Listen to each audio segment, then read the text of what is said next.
प्रणाम और बहुत बहुत धन्यवाद। अच्छा लगा आपका लेक्चर। सवाल में आ रहा है कि यहाँ पे भी हर उम्र के लोग बैठे हुए हैं। जी। तो जैसे बच्चा पैदा हो रहा है जी, थोड़ी देर बाल्यावस्था से वो किशोरावस्था में आ जाएगा और बड़ा होता जाएगा तो फिर और धीरे धीरे उम्र मैंने बुढ़ापे की तरफ जाएगा। तो क्या इस हर स्टेज में नियत कर्म भी उसके बदलते हैं या वो कॉन्स्टेंटली चलते हैं?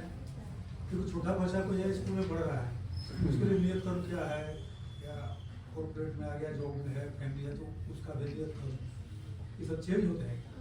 हाँ मैं बताता हूँ इसका। जैसे एक्चुअली क्या होता है कि हमारे अनंत जन्म हो चुके, तो गीता में भी लिखा हुआ है, भगवान कहते हैं कि मेरे और तुम्हारे अनेकों जन्म हो चुके हैं, मुझे स्मरण है तुमको स्मरण नहीं है। तो इस तरह हमारे भी अनेकों जन्म हो चुके हैं और हर जन्म में हमने कुछ ना कुछ कर्म अर्जित किया है, उसका फल हमको भुगतना है।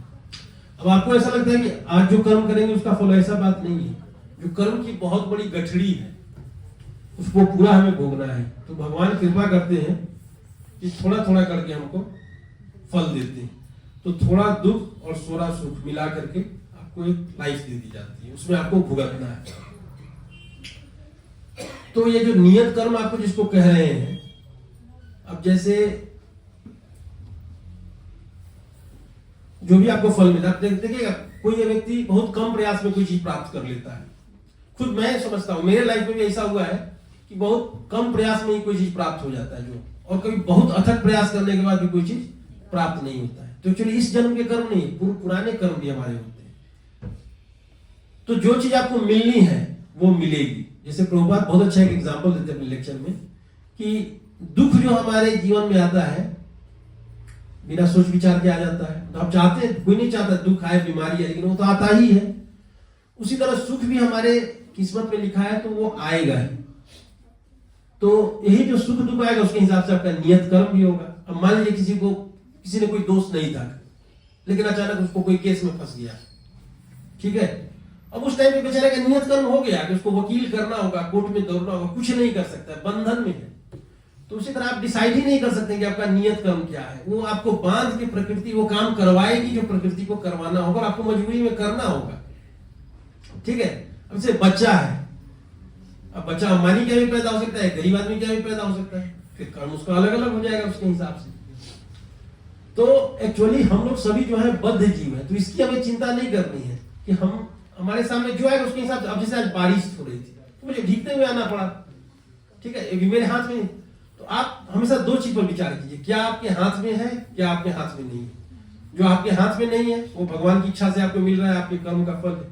और जो आप कर सकते हैं उसको आप भक्ति में लगाइए। अब चाहे आप लाइफ के किसी भी स्टेज में हैं, उसको अपने भक्ति, उसको अगर आप भक्ति में नहीं लगा रहे हैं तो फिर आप गलती कर रहे हैं। जैसे होता है, जैसे हम लोग कॉर्पोरेट में काम करते हैं, एक वीकेंड मिला, ठीक है। अब ये तो दिया कि आप जो चाहो करो, तो उसमें हम चाहे तो थोड़ा सेवा भी कर सकते हैं, कहीं चले गए कि प्रसाद बांट दिया, कभी लेक्चर देने आ गए, हो सकता है कि मैं सिनेमा देखने भी चला जाता, वो मेरी इच्छा थी। तो जो हो रहा है उसको आप रोक नहीं सकते, लेकिन जो आपके एक्चुअली मनुष्य बद्ध जीव हम सभी हैं, जानवर भी सारे बद्ध जीव, मनुष्य, लेकिन मनुष्य को थोड़ा सा फ्री विल दिया गया है, क्योंकि मनुष्य को बोला जाता है कर्म योनि, बाकी सब जो है भोग योनि। भोग योनि में they are bound to do that. कुत्ता है वो कुत्ते की लाइफ जिएगा, उसको जीना ही है। कि मनुष्य को थोड़ा सा फ्री विल दिया जाए, ज्यादा नहीं, थोड़ा सा, मैं बोल रहा हूँ।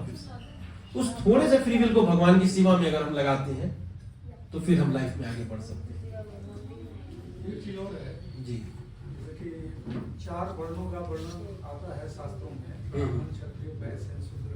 तो शायद एक बात है कि ब्राह्मण का कर्म है वो क्षत्रिय ठीक से नहीं कर पाएगा, क्षत्रिय नियत कर्म नहीं है।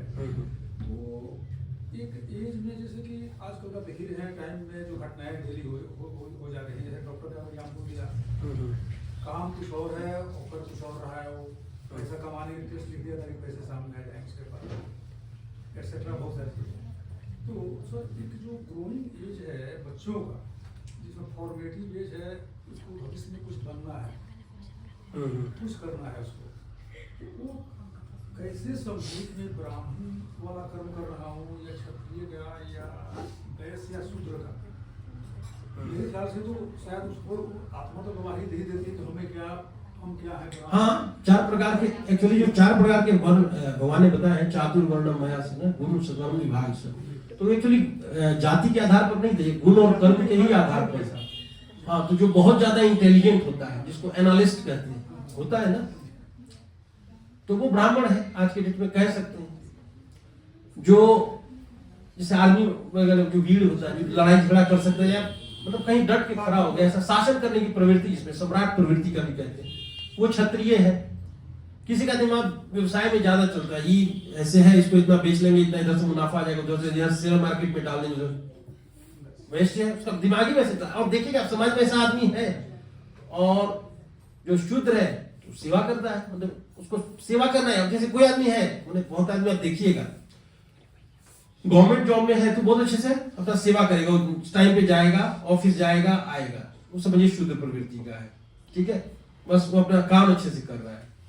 गवर्नमेंट में ये जो कोई प्रोजेक्ट इधर से ये कर ले, उधर से वो कर ले, उसको प्रोजेक्ट दिलवा दे, उधर से पैसा ले ले, तो है तो शूद्र का काम कर रहा है, लेकिन दिमाग उसका बिजनेस वाला है, बिजनेस माइंडेड आदमी है, गलत जगह पे चला गया, तो वो नौकरी में ही जाके बिजनेस करना शुरू कर दिया, ठीक है।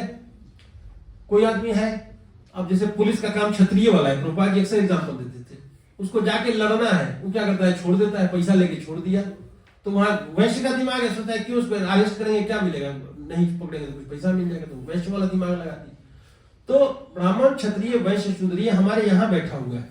अब कोई आदमी जिसको पढ़ने पढ़ाने में बड़ा रुचि होता है, वो बहुत अच्छे, मतलब टीचर का काम बहुत अच्छे तरीके से करता है, मतलब आप कई लोगों को देखिएगा कि चाहे जॉब उनका जो भी हो, वहीं पर वो पढ़ाना शुरू कर देता है, तो ब्राह्मण का काम है पठन पाठन यजन याजन, तो खुद ही पता चल जाता है, उसमें बहुत ज्यादा ये करने की समय के साथ पता चल जाता है। अच्छा ये है कि अगर उसको उसी फील्ड में डाला जाए तो वो ज्यादा अच्छा करेगा, गलत फील्ड में चला जाए तो फिर वही है। और किसी का कोई प्रश्न है? हरे कृष्णा, श्री प्रभुपाद की जय।